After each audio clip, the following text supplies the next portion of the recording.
ஜார்க்கண்டில் முதல் பெண் ஆளுநர் இவங்க தான். ஒடிஷால இருந்து இந்திய மாநிலத்தில் ஆளுநராக நியமிக்கப்பட்ட முதல் பெண் மற்றும் பழங்குடி தலைவரும் இவங்க தான். யாரை பற்றி பேசுகிறேன்னு பார்க்குறீங்களா? இப்போ இந்தியாவுடைய ஆளுநராக வழிநடத்துகிற மதிப்பிற்குரிய திருமதி திரௌபதி முர்மு அவங்கள பற்றி தான் எனக்கு தெரிஞ்ச சில விஷயங்களை உங்கள்கிட்ட பகிர்ந்துக்க போகிறேன். இவங்களுடைய ஆரம்ப வாழ்க்கைன்னு பார்த்தா, ஜூன் மாதம் 20ஆம் தேதி 1958 ஒடிஷாவில் மயூர்பஞ்ச் மாவட்டத்தில் ராய்ரங்பூர் பைடாபோசி கிராமத்தில் பிறந்திருக்காங்க. இவங்க தந்தை பேர் பிராஞ்சி நாராயணன் டுட்டு.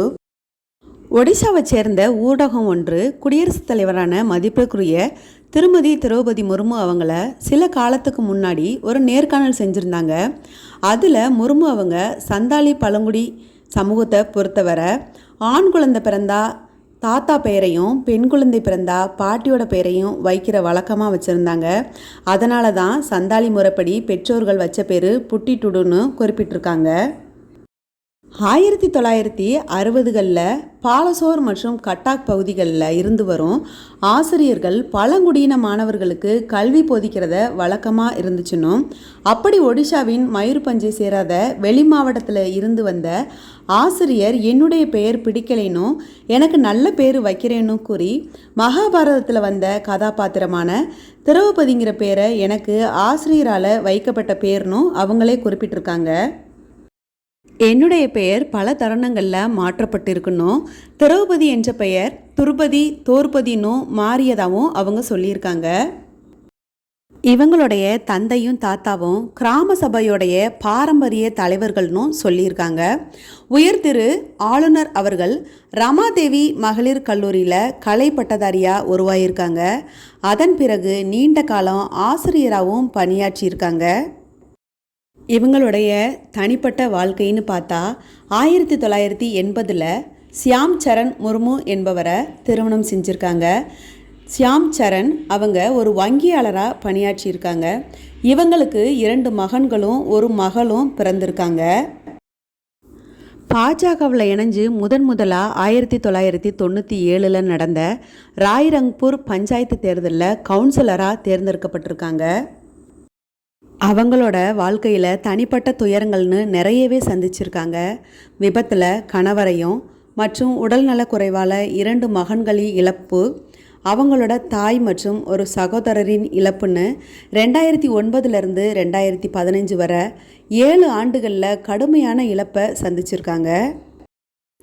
ஒடிஷாவில் பாரதிய ஜனதா மற்றும் பிஜு ஜனதா தள கூட்டணி அரசாங்கத்தின் போது இவங்க மார்ச் 6, 2000 முதல் ஆகஸ்ட் 6, 2002 வரை வர்த்தகம் மற்றும் போக்குவரத்துக்கான சுயாதீன பொறுப்பையும் மீன்வள மற்றும் விலங்கு வள மேம்பாட்டையும் ஆகஸ்ட் 6, 2002 முதல் மே 16, 2004 வரை மாநில அமைச்சராகவும் இருந்திருக்காங்க.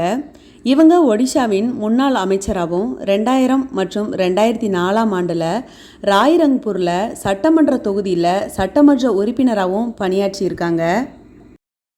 2007 ஒடிசா சட்டப்பேரவையில் சிறந்த உறுப்பினருக்கான நீலகந்தா விருதும் வழங்கியிருக்காங்க. இவங்களுக்கு 2009 வரை எம்எல்ஏவாக இருந்த இவங்க 2006 2009 வரை பாஜகவின் பழங்குடி பிரிவான எஸ்டி மோர்ச்சாவின் மாநில தலைவராகவும் இருந்திருக்காங்க.